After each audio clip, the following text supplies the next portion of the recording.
What is going on, everybody? In today's video, we'll be breaking down my top 32 fantasy football players moving into the 2024 fantasy football season. If you guys are new to the channel, this is all we do here all year long. Free fantasy football content, redraft, dynasty, and best ball. If you guys are into that, be sure to subscribe down below and join the community. If you guys have any fantasy football questions, whatever it may be, drop them down below. I'll get back to you as soon as I can as well. But let's not waste any time. Let's hop right into today's video. All right, first overall, no surprise here, we've got Christian McCaffrey coming in at an ADP of 1.3 on Underdog Fantasy and an ADP of 1 overall on the Sleeper app. Obviously, a monster season for C-Mac last year, in my opinion, really regardless of format, half PPR, full PPR, standard scoring format, whatever it may be. Christian McCaffrey has to be the 1.1. Double-digit fantasy performances in every game last year. He only finished under 16 fantasy points 3 times last year. Every other game, 16 or more fantasy points. Was he RB1 last year? Was he RB2 in 2022? The only argument anyone seems to be able to make here is that maybe Christian McCaffrey gets injured this year. But you can say that literally about any player. It does not matter to me. 24.5 fantasy points per game for C-Mac last year. This offense right now on paper is not going to change, maybe outside of the Brandon Ayuk situation. And even then, it just doesn't matter, okay? This Kyle Shanahan system is a perfect fit for Christian McCaffrey. He is a true workhorse back. He has the most PPR upside of any running back in fantasy football right now. He's the undisputed #1 overall player. Let's move right along. All right, next on the list, we've got CeeDee Lamb of the Dallas Cowboys going at an ADP of 1.9 on Underdog Fantasy and an ADP of 2.9 on the Sleeper app. So I think CeeDee Lamb should be here. When you look at CeeDee Lamb over his career, just a true model of consistency. When you look at him over the last 2 years, the wide receiver 5 and the wide receiver 1 in fantasy football, obviously a monster season last year. Yeah, I think you could definitely argue that maybe there's some potential regression coming this season just based on, the nearly 1,800 receiving yards and 12 receiving touchdowns he had last season on top of 135 receptions. And, you look at things last year, just one single-digit fantasy performance in week 5 against San Francisco. Other than that, double-digit fantasy points in every single game, 23.7 fantasy points per game. Listen, I just think that CeeDee Lamb is the safest pick at wide receiver, kind of model consistency, like I said. So there might be more upside in the next guy that we talk about, but I think Lamb just the safest pick here. You will see him go #1 overall in drafts here and there, just because players want to start their draft with a wide receiver instead of a running back, which would be Christian McCaffrey. But CeeDee Lamb for me, #2 overall. Let's move along. All right, next up is Tyreek Hill going at an ADP of 3.1 on Underdog and an ADP of 3.5 on the Sleeper app. And like I said, I think you can argue a little bit more touchdown upside for Tyreek Hill. I have seen Hill go off the board before CeeDee Lamb here and there, but also, with people doing a lot of Underdog drafts, they want to switch up exposure. They want to have different players in their builds. And then sometimes in PPR mock drafts, you will see Hill go before Lamb as well. And I get it, right? I don't think there's any reason to say that Tyreek Hill doesn't deserve to be, looked at in the same light as CeeDee Lamb. Nearly 1,800 receiving yards last season, 13 receiving touchdowns, 23.5 fantasy points per game. So an incredible season last year. And I think it's easy to forget that Tyreek Hill also got hurt at the end of last season and was even a little bit banged up earlier in the season. Although it doesn't really matter if Tyreek Hill is hurt, he's still going to do whatever he can to be out there on the field, and he's still going to give you an incredibly safe floor and ceiling every game that he plays. So this offense, one of the best offenses in the NFL last year. I mean, CeeDee Lamb, Dallas Cowboys scored the most points in football last year. Player we just talked about, and now we talk about Tyreek Hill. The Miami Dolphins scored the second most points in the NFL last year.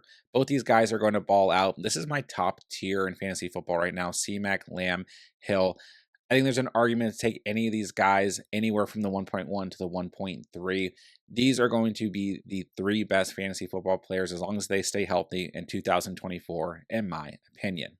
All right, this is where things get interesting. As we move into the next tier, we have some really high tier wide receivers and some really high tier running backs. And I think with the next couple players we talk about, you can really see them go anywhere on the draft board just based on, personal conviction. And for me, I'm just really high on Amon-Ra St. Brown. Okay, I was really high on Amon-Ra St. Brown last year, and I feel that going into this season, Amon-Ra St. Brown has as good of a case as anyone to finish in the top 3 at the wide receiver position.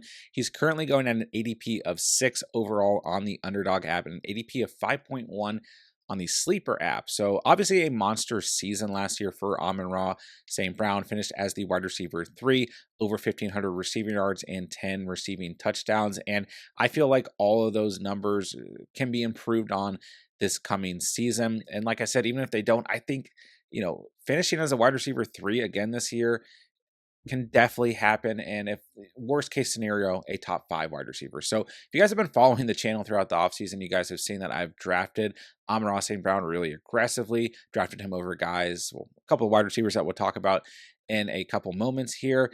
And I just have, that belief in Amon-Ra St. Brown. And I think it's always really important when you feel a certain way about a player to follow that conviction, right? But when you look at this offense, I think you can easily argue that the touchdown upside not as high for St. Brown because David Montgomery, Jahmyr Gibbs going to get the rock a lot near the goal line. That's what this Dan Campbell offense does. And Sam Laporta, obviously very involved in the red zone last year as well. But the rest of this wide receiver core, it's just not that great. I do like Jameson Williams as kind of a sleeper late round pick. I do think he can have a good season this year. But overall, this is just the undisputed #1 target on this offense. Gibbs is going to catch some passes. Laporta is going to be involved. I get it. But Amon-Ra just feels like one of those players ready for a true breakout season. Even if you want to argue, well, that was last year, I think the sky is the limit for Amon-Ra St. Brown. I'm going to put him at #4 overall. Let me know where you guys have him ranked. All right, next up on the list, we've got Ja'Marr Chase of the Cincinnati Bengals. And this is a player who a lot of people have closer to #4 overall. When Ja'Marr Chase is fully healthy, we know what the ceiling is that he brings to the table, right?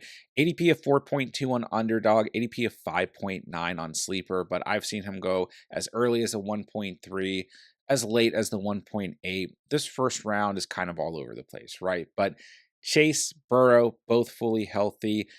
He can easily have a monster season. We all know that, right? The upside is huge here. Was a wide receiver 11 last year, still had over 1,200 receiving yards and 7 receiving touchdowns. And that felt like a down season. The year before, he played in 13 games, was a wide receiver 12, had over 1,000 receiving yards and 9 receiving touchdowns. That felt like a down season just compared to the monster rookie season he had, where he had over 1,400 receiving yards and 13 receiving touchdowns. So I think the Bengals, a lot of people would say, and fantasy-wise, are kind of being a little bit slept on. Higgins goes pretty late in drafts.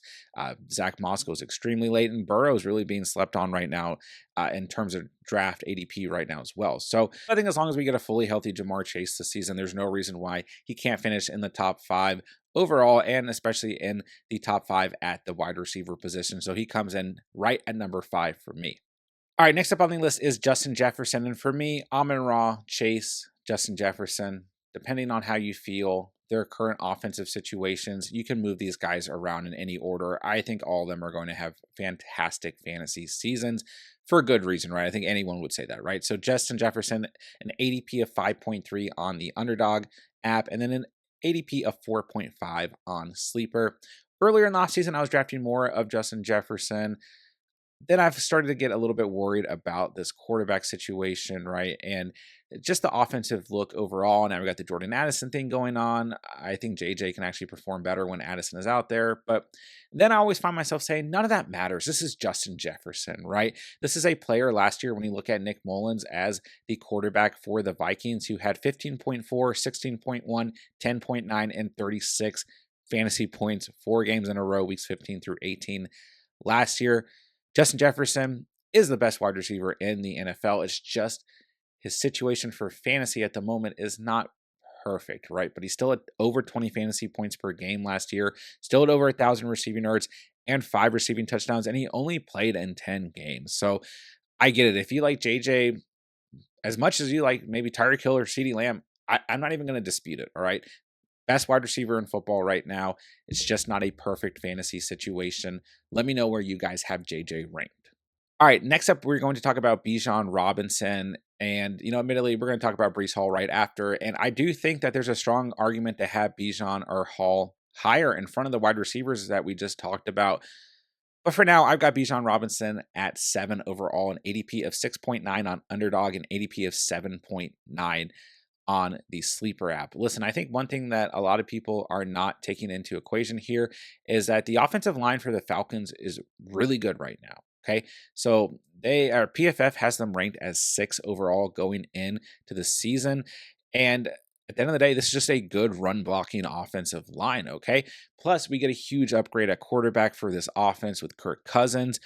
If Cousins is not fully healthy, you have a lot of upside in a rookie quarterback in Michael Penix.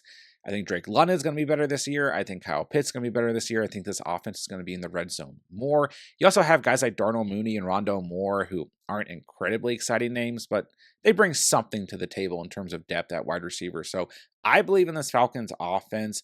I have been a part of the Falcons offense hype train, like a lot of people have throughout the offseason, but lately you haven't heard as much about that Falcons offense. You know, they haven't been hyped up as much. So I like Bijan a ton. Okay, I think Bijan, Breece Hall, neck and neck here. Whoever you like more is fine.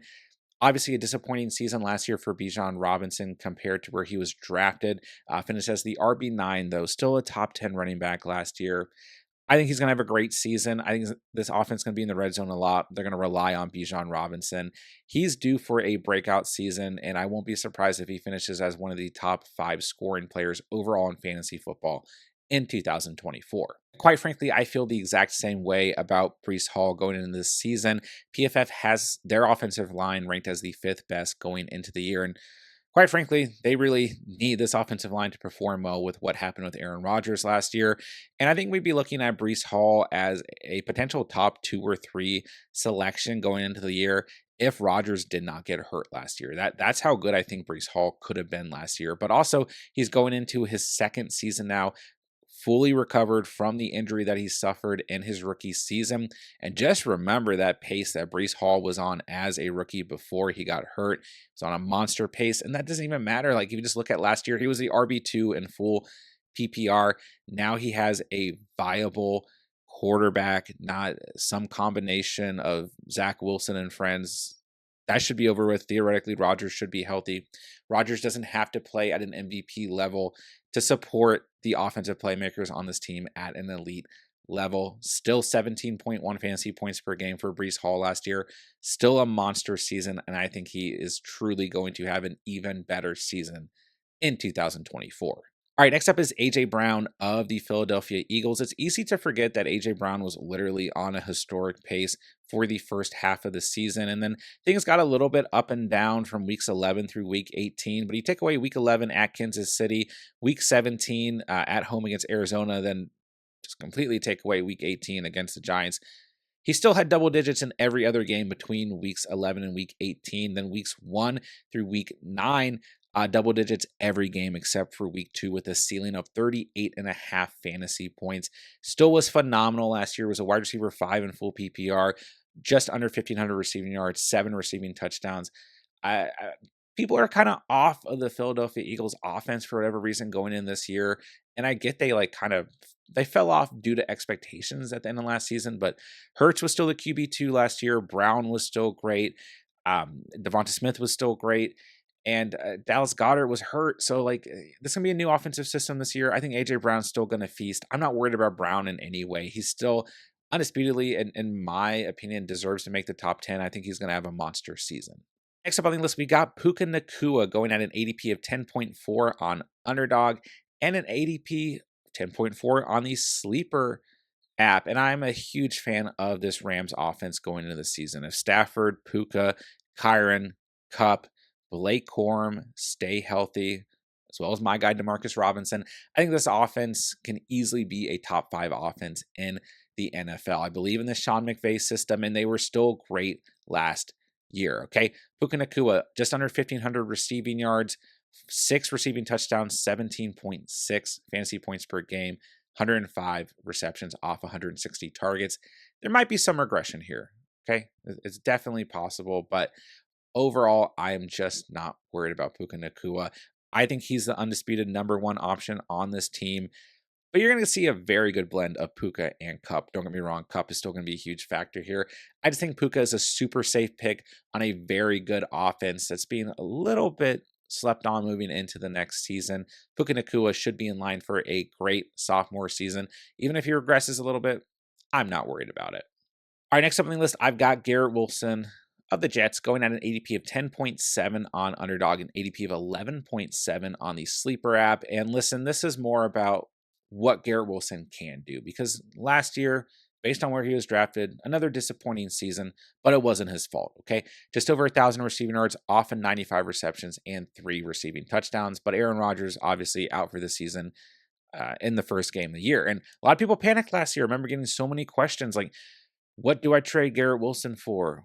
What should I get in return for Garrett Wilson? And same thing happened with Breece Hall. I told you guys, hold both these players. They're both talented enough that they're going to be, at worst, good flex options throughout this season. In full PPR, Garrett Wilson was a great flex option last year. He just had awful quarterbacks throwing to him. Theoretically, Rodgers fully healthy this year elevates the ceiling of Garrett Wilson. He should have his best fantasy season yet. So for me, he easily comes in at number 11. Next up on the list, we've got Jahmyr Gibbs of the Lions going at an ADP of 13 overall on Underdog and ADP of 11.8 on the Sleeper app. I like Jahmyr Gibbs a lot. I don't like him as much as maybe I like Breece Hall or Bijan Robinson, but I think he's really, really close, okay? When you look at the snap share down the stretch, Gibbs was absolutely overtaking the snap share for the Lions backfield. And don't get me wrong, Monty was still heavily involved. I love Monty right now at his ADP. I think he's just really being overlooked, but Gibbs is the upside selection. He's going to get way more touches this year compared to last year. The receptions are going to be there. That's the big thing in PPR. He had 71 targets last year. Receptions will be there. The Lions are going to score a lot of points again this year. They scored the 5th most points last year in the NFL at 461. They're going to be a top tier offense once again this year as long as everyone's healthy. Gibbs, just way too much upside to overlook. Love him. I think he absolutely deserves to be in the top 12. All right, next up, we've got Drake London. I kind of mentioned earlier that I really like this Falcons offense going into the coming season. And this, for me, is about touchdown upside. You know, obviously, the first 2 years of Drake London's career have been disappointing based on where he was drafted. But I think Drake London is due for a breakout season, okay? So maybe it's a little bit of a hot take compared to some of the players we're going to talk about, but I just believe in this Falcons offense. I believe that Kirk Cousins is going to get Drake London fed, and I know that Bijan's going to vulture a lot of touchdowns. I know that Kyle Pitts has a lot of potential to score a lot of touchdowns, but Drake London is the undisputed wide receiver 1 on this team. He's going to get way more targets this year. I think he's going to get the most targets of his entire career. And I think he's going to get the best red zone looks of his entire career with a true caliber quarterback in Kirk Cousins as the QB1 on this team. So might be a little bit high for some people, but I find myself drafting Drake London similar to Garrett Wilson. Like, this is about what can be. You know, fantasy football is not always about what happened the previous year. It's about what can happen this coming year. And I just find myself at, beginning the second round, or if he lasts the middle of the second round, I find myself drafting Drake London more often than not, just because I think there's a lot of upside here. So I'll put him at number 13 overall. Next up on the list is Marvin Harrison Jr. coming in at an ADP of 13.5 on Underdog, and an ADP of 14 overall.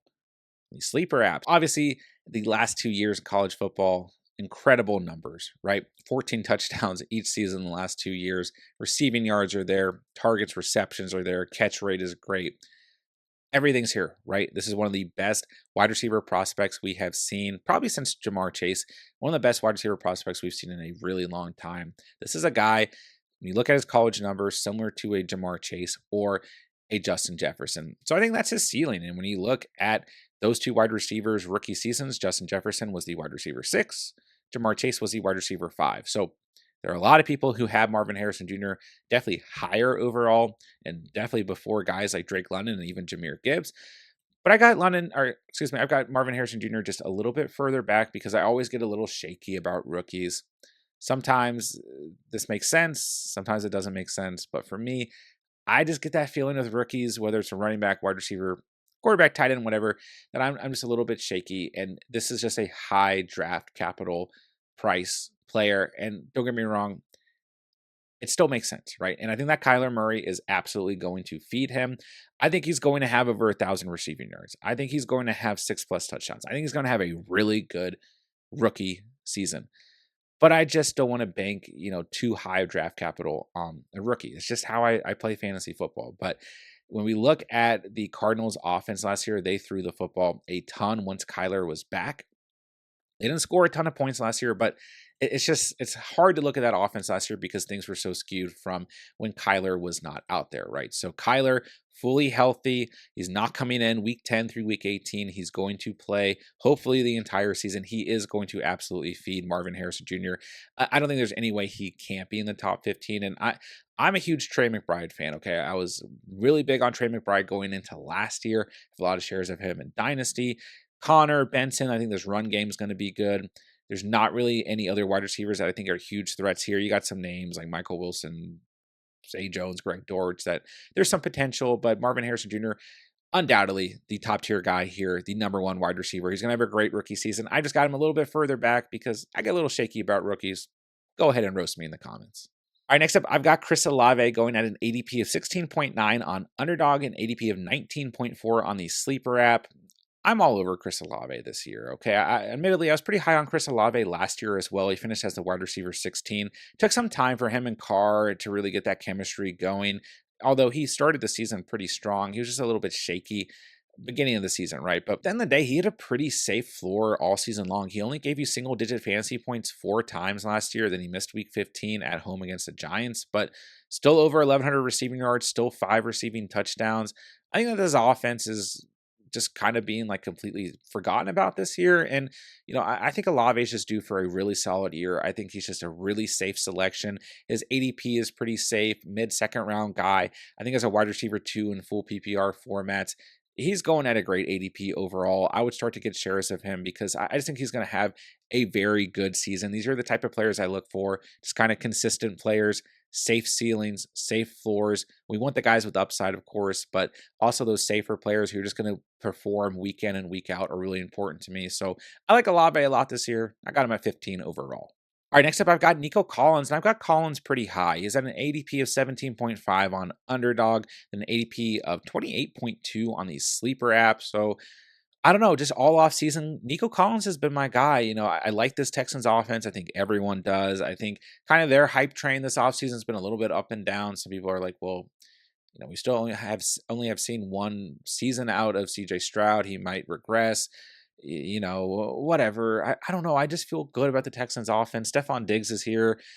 Tank Dell was hurt at times last year. Now you got Joe Mixon. Like, he's going to score touchdowns. But for me, Collins has just been my guy. I find myself drafting Collins at the end of the second round, middle of the second round, just over and over again. I think he's going to be the most consistent option at wide receiver on this offense, and I'm a huge fan of Tank Dell at his ADP, and I'm still getting exposure to Stephon Diggs as well. Diggs was not bad last year.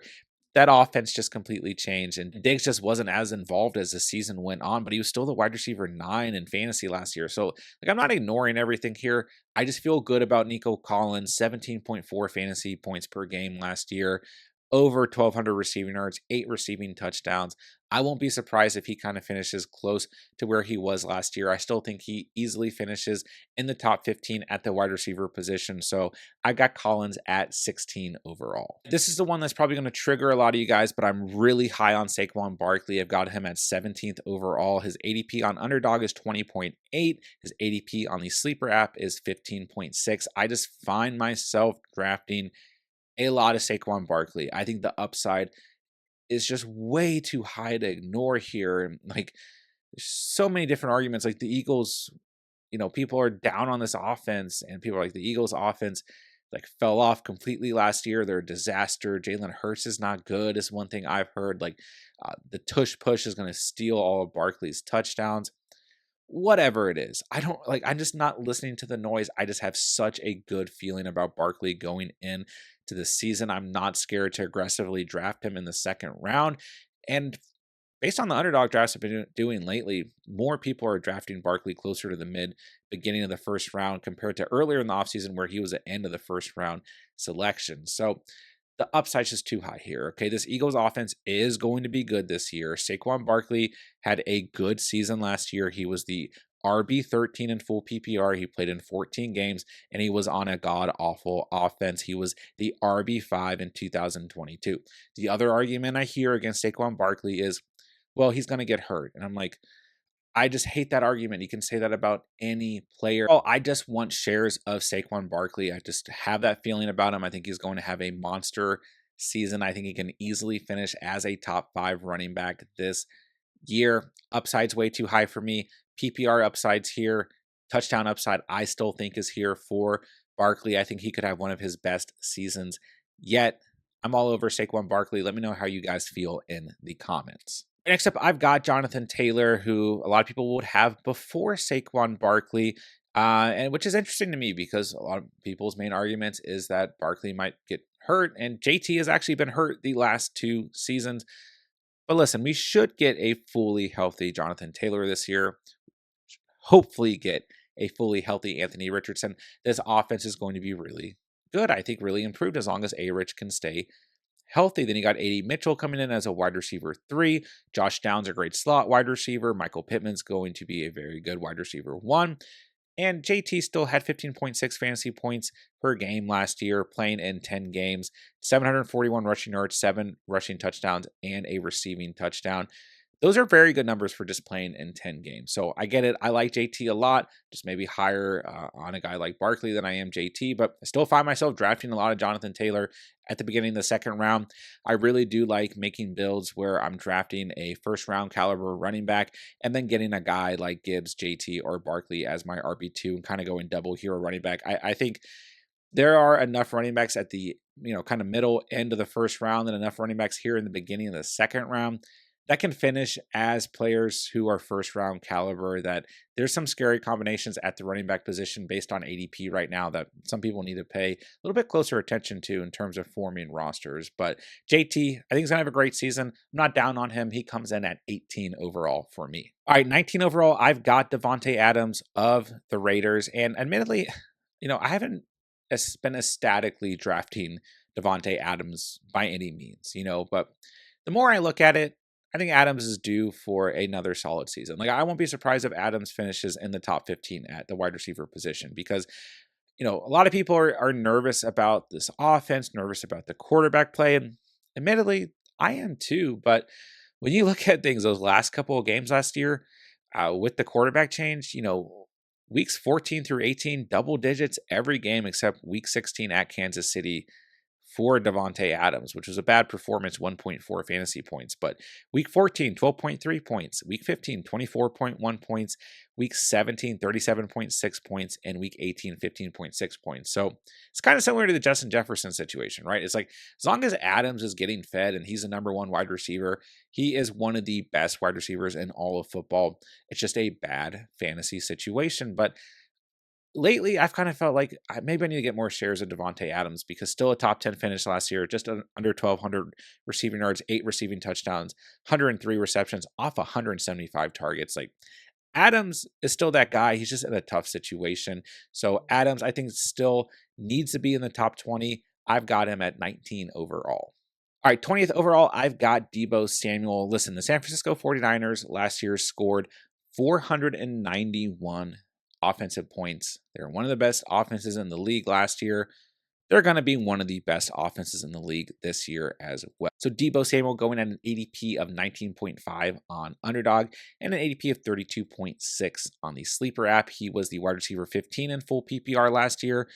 Deebo is a guy, who gets banged up, is kind of boom or bust, can feel like an inconsistent fantasy player at times. But when you look back last year, in games he played, single digits, just 5 games, every other game, double-digit fantasy performances with a ceiling of 35.8 fantasy points. He is one of those guys that if he is your wide receiver 2, you just feel really good because the upside is so high, right? So me, Deebo, linked to a good offense. I'm a Brock Purdy believer, was a Brock Purdy believer last offseason. I think this offense is going to be great again. Deebo Samuel is a guy that I want shares of, and the upside's just too high to not put him in the top 20. All right, next up on the list, we've got Jalen Waddle coming in at an ADP of 19.9 on Underdog, an ADP of 35.5 on the Sleeper app. And once again, similar to the team we just talked about, the Dolphins, 496 offensive points last year. Even if this team regresses a bit, they're still going to score a lot of points this year. And I think Jalen Waddle is going to be more involved this year than he was last year, because last year he was hurt. He was hurt off and on all year, and he still finished with over 1,000 receiving yards and 4 receiving touchdowns and double-digit fantasy points per game, 14.2 fantasy points per game. And it felt like a really down year for Jalen Waddle, but in games he played in single digits just 4 times in full PPR, a ceiling of 28.2 fantasy points. So I like all pieces of the Dolphins offense. Jalen Waddle is just a guy that I find myself drafting in the second round, once again, because of the potential upside that he brings to the table, just being linked to this offense. And once again, because he was hurt last year, wide receiver 13 in his rookie season, wide receiver 8 in 2022. Last year was a down year, especially in comparison to things that we saw out of Tyreek Hill, Devon Achane, Raheem Mostert at times. Like it just felt like all these other guys are balling out. Raheem Mostert had how many touchdowns? Devon Achane had how many fantasy points? Tyreek Hill is going to have maybe 2,000 receiving yards. What's going on with Jalen Waddle? He was hurt. He's not going to be hurt this year, more than likely. He is in line for a stud fantasy season. I've got him at 21 overall. All right, next up on the list at 22, I've got Brandon Ayuk coming in at a ADP of 19.9 on Underdog, an ADP of 21.6 on the Sleeper app. Ayuk kind of in a murky area right now because, like, is he going to get traded? Is he going to hold out? He's going to be with the Niners. What is the situation? I personally believe he's going to end up back with the San Francisco 49ers. This is just off-season drama. We see this happen every year, right? And I've said it all throughout the offseason. If Ayuk gets traded, I don't care. I was really high on Ayuk going into last year. He was one of my guys, like all offseason long. I begged you guys to draft. I think he's going to be fine this year. If he's with the Niners, I think that's great. If he's not with the Niners, I don't think it really matters. I think he can still finish in the top 20, top 15 easily at the wide receiver position. Of course, it's going to matter what team he goes to some degree, but I'm not worried about Brandon Ayuk. I think double-digit fantasy points per game going into next year is easily attainable, whatever team he's on. And I think if we knew for sure he was going to be on the Niners, he might even be higher on most people's rankings by a couple spots. So Ayuk, I'm not worried about it. He comes in at number 22 overall for me. All right, at 23 overall, I've got Mike Evans coming in at an ADP of 23.4 on Underdog, an ADP of 29.2 on the Sleeper app. Obviously, a monster year last year for Mike Evans. Coming in as the wide receiver 17 in 2022, kind of defied expectations with Baker Mayfield at quarterback, coming in at the wide receiver 7 last year. I really like the Tampa Bay Buccaneers offense going into this coming year, even with offensive coordinator Dave Canales leaving and is now the head coach for the Carolina Panthers. I think this team is going to look close to identical to what they were last year. I think Baker is really being slept on. I think he can easily finish in the top 15 in terms of fantasy quarterbacks. Rachaad White was the RB5 last year, and no one seems to care. Chris Godwin's going to be, playing in the slot a lot more this year. He should have a much improved year. I love Godwin at his ADP. And then most importantly for Mike Evans, who had 13 receiving touchdowns and nearly 1,300 receiving yards last year, I think Evans is going to have another baller year. Listen, even if he regresses a little bit, comes down to 9, 8 touchdowns, still finishes over 1,000 receiving yards, which seems to be a guarantee from Mike Evans. He's done it every single year of his career. As long as Evans is healthy, he is just a true model of consistency at the wide receiver position. There's no way he does not finish as a top 25 overall player if he's healthy for me. So Evans comes in at number 23. Moving into the season. All right, speaking of models of consistency, Devonta Smith, year in, year out, one of my favorite players in all of fantasy football. Okay, ADP of 25.3 on Underdog, ADP of 45.7 on the Sleeper app. I have been a huge fan of Devonta Smith going back to his rookie season. Okay, paid off in 2022 as he was a wide receiver 9 in fantasy football. Last year felt like a down year. Wide receiver 19 in fantasy football. And once again, people are just down on this Eagles offense. And there's a little stretch there where it was a little rough to be a Devonta Smith owner, right? Weeks 1 through 9, plenty of double-digit fantasy performances, but 4 single-digit fantasy performances. And then week 17 to end the year when he needed him the most, just 6 fantasy points. But overall, 14.2 fantasy points per game. You just know he's going to be consistent, right? I think the interesting thing about Devonta Smith, and when you look at the numbers, is going into last year, he was a guy who was being drafted at the end of the second round. Obviously, the Eagles were coming off just a great offensive year, Super Bowl, all that stuff. When you look at the numbers, right, people were really happy about his numbers and him finishing as a wide receiver 9, obviously in 2022. You look at last year compared to 2022, the numbers are not that different. 7 touchdowns last year, 7 touchdowns 2022. Just over 1,000 receiving yards last year, just under 1,200 receiving yards 2022. 95 receptions in 2022, 81 receptions in 2023. So not that far apart, and he is being drafted kind of beginning of the third round. It kind of depends. Underdog drafts, I'm seeing him be more aggressively drafted. Sleeper drafts, like he's still wide receiver 3. If you start with a 4 wide receiver build, he can be a wide receiver 4 for you, which I think is fantastic. But Devonta Smith is just one of these guys who I think year in, year out doesn't get talked about enough. All over Devonta Smith for me, he makes the top 24. All right, next up at 25 overall, I've got Derrick Henry, a player that I have talked about ecstatically throughout the offseason. ADP at 29.9 on Underdog and ADP of 27 on the Sleeper app. Listen, you guys have probably heard me, if you've been following the channel, talk about Derrick Henry enough. 14.5 fantasy points per game last year was the RB8. The year before that was the RB4. In 2021 was the RB21, but he only played in 8 games, then a top 3 finish. 2020, a top 5 finish in 2019. We all know what Derrick Henry is, and the argument every year is he's going to get hurt this year. He's going to fall off. Too much wear and tear. I get it. But this is the perfect offensive situation for Derrick Henry. This is the exact type of offense, at age 30 for Derrick Henry to play in and stay fully healthy, okay? And then people are like, well, Lamar Jackson's there. Like, he's going to vulture touchdowns. Like, there's no upside here. And it's like, what are you talking about? Lamar Jackson had 5 rushing touchdowns last year, and Gus Edwards still had 13 rushing touchdowns in this offense, and that was with Keaton Mitchell having 2 rushing touchdowns and Justice Hill having 3 rushing touchdowns. There is double-digit touchdown upside for Derrick Henry, in my opinion, undisputedly, and this offense scored the 4th most points in the NFL last year at 483 total points. There's no reason to believe that Derrick Henry's going to have a bad year unless you're one of these, he's going to get hurt guys. And for me, I just don't do that. Henry has to be in the top 25 for me. I've talked about him way too much this offseason. I think he's going to have a great season. Let's move on. All right, here he is. All you Devon Achane truthers, here he is. And just don't forget, okay, I'm the original Devon Achane truther. Go back to my rookie running back rankings from last year, post NFL draft. I had Achane at 3. Most people had Kendre Miller and or Charbonnet in front of Achane, and I got so much slack last offseason. Achane's going to get hurt. Achane's small, okay? And listen, you guys weren't wrong, but now it's just interesting that come this time of year, everyone's like, you got to draft Devon Achane, right? Even if he might get hurt or even if he's small, right? And for me, I still really like Devon Achane. I think the upside is so undisputed here. I mean, he had a game last year where he literally had 51.3 fantasy points. I get it. When you look at his games that he started in, just single digits 3 times every other game, double digits with a ceiling of 51 fantasy points. So I get it, guys.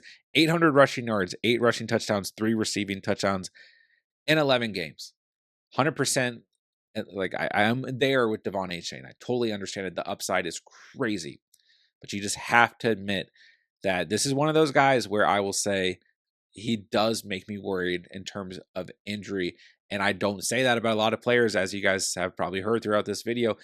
Achane does make me feel a little shaky, and I still think Mostert is going to be heavily involved in this offense as well. I get that he's age 32, but I think Mostert at his ADP is the Miami Dolphins running back that I prefer to draft, but I'm still drafting plenty of Achane. The upside is crazy here. You got to take shots on him, especially in underdog drafts. This offense is going to be great. We've talked about Hill. We've talked about Waddle. I still like Achane. He's just a little bit further back for me on rankings because we did right away in his rookie season see the fact that that smaller frame. And don't forget, like, he was a little banged up in training camp last offseason too. So, like, we saw that come into play right away.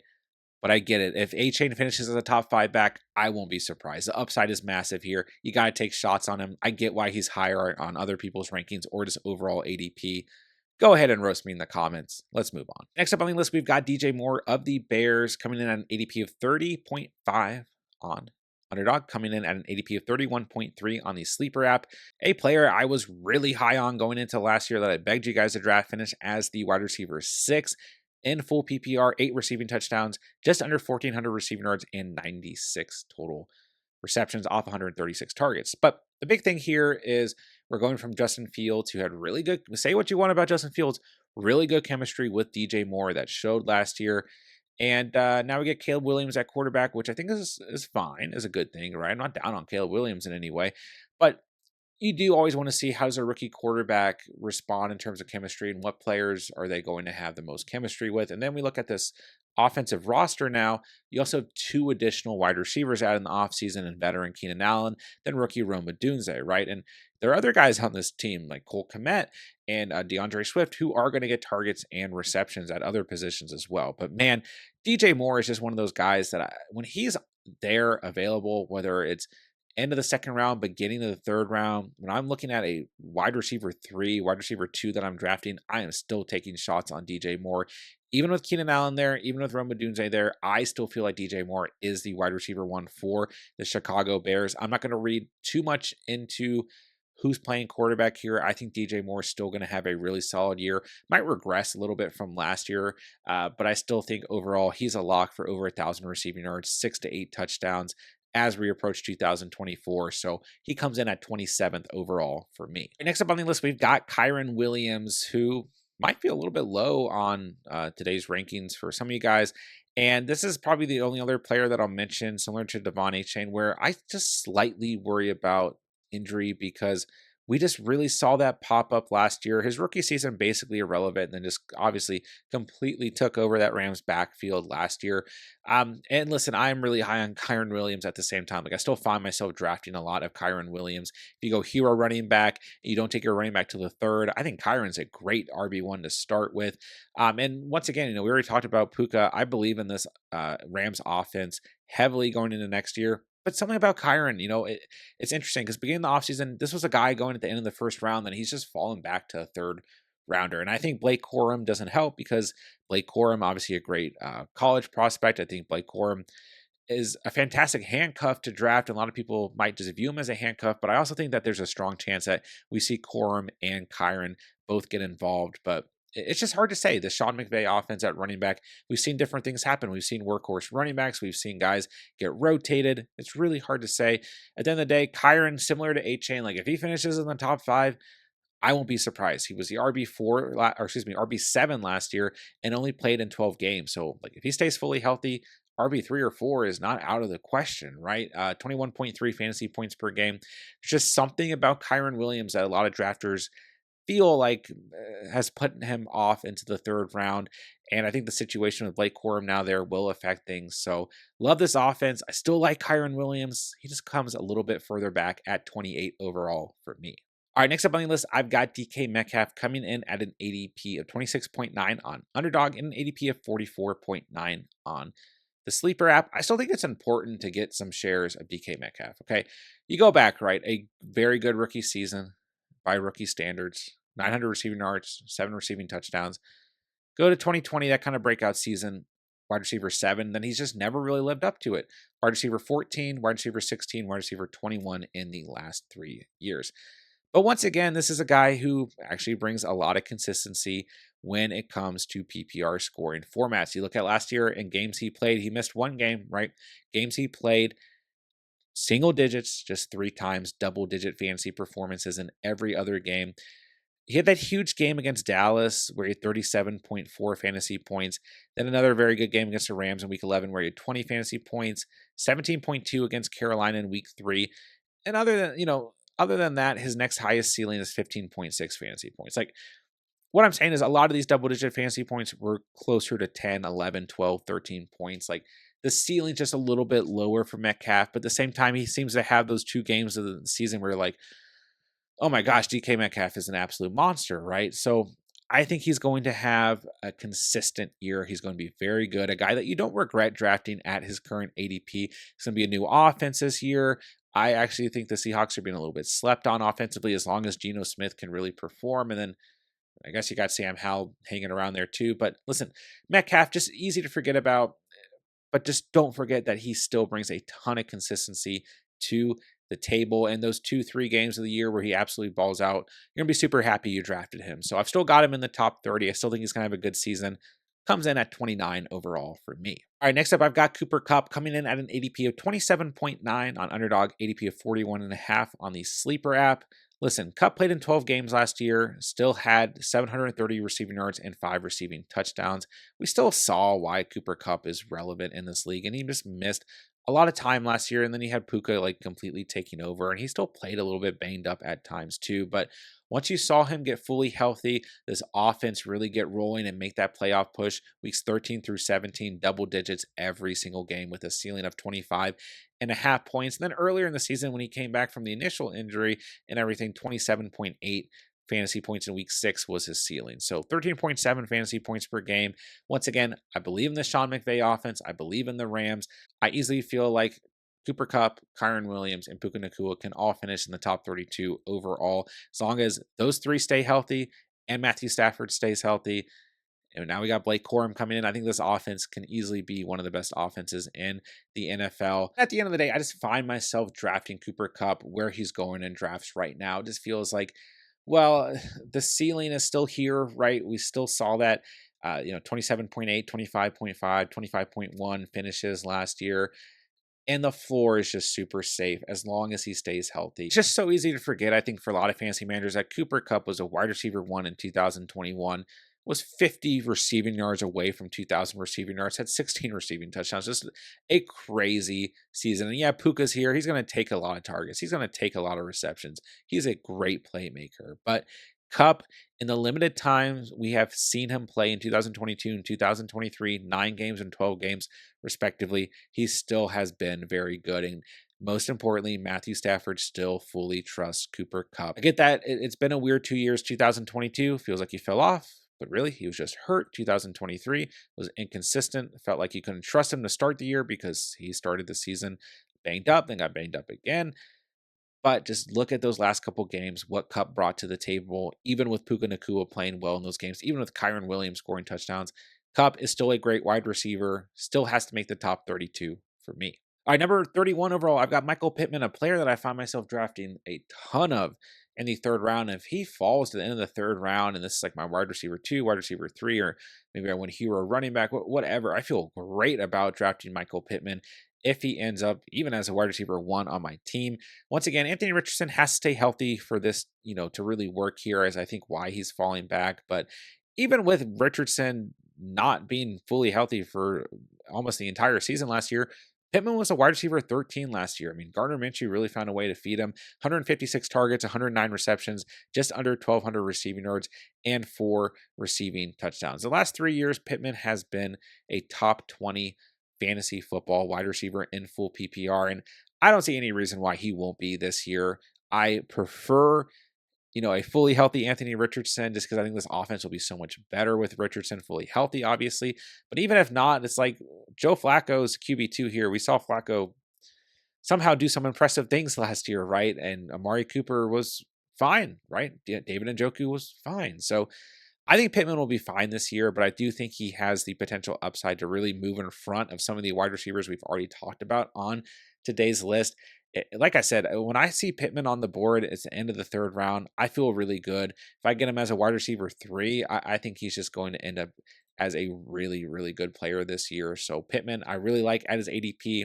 I think he'll be a stud 2024. All right, last but not least, we've got Isaiah Pacheco. There's a lot of names that definitely could have gone here. I mean, you got guys like Stephon Diggs still there. You got Malik Neighbors. You've got Tank Dell even. You've got maybe a George Pickens. You've got other running backs here like James Cook potentially, who I do really like. You've got Rashad White as well, who I also really like. And then you could even make an argument potentially for Sam Laporta, although he kind of goes closer to like 36 overall in most rankings. Him and Travis Kelce, there's an argument. I think we're a little bit too early for maybe Josh Allen, but Josh Allen also there's an argument for. But I'm going to go with Isaiah Pacheco as my 32nd overall player because I do really feel like Isaiah Pacheco can finish as a top 5 running back going into 2024. If you guys remember last offseason, I was very high on Isaiah Pacheco, so this isn't really like news for a lot of you guys. You guys know this is my guy. Uh, Top 15 finish overall was a RB15 in full PPR last year, just under 1,000 rushing yards, 7 rushing touchdowns, 2 receiving touchdowns. Got a lot more involved in the passing game, admittedly, than I thought he would. 44 receptions off of 49 targets, 244 receiving yards last year for Pacheco. And I think this might be one of the best Kansas City Chiefs offenses that we've ever seen under the Andy Reid Mahomes era. Xavier Worthy now added, Hollywood Brown now added, Kelsey's still there, Rashee Rice, even if he gets suspended once he's in the mix.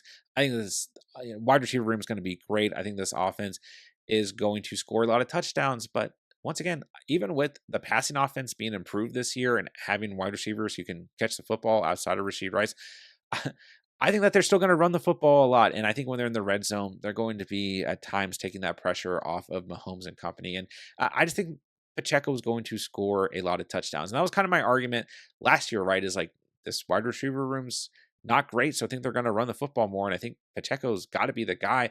And this year, I kind of feel the opposite about the offense, but I still think it benefits Pacheco just because he was so proven in this offense last year that I absolutely feel like going into this season, he is just going to be in line for a lot of goal line work and to be able to make a lot of plays when they are not near the goal line. So for me, Pacheco, a guy that I think can crack the top 5 at the running back position. There's just no way that I don't mention him in my top overall players. So he comes in at 32 overall. A lot of guys really close here.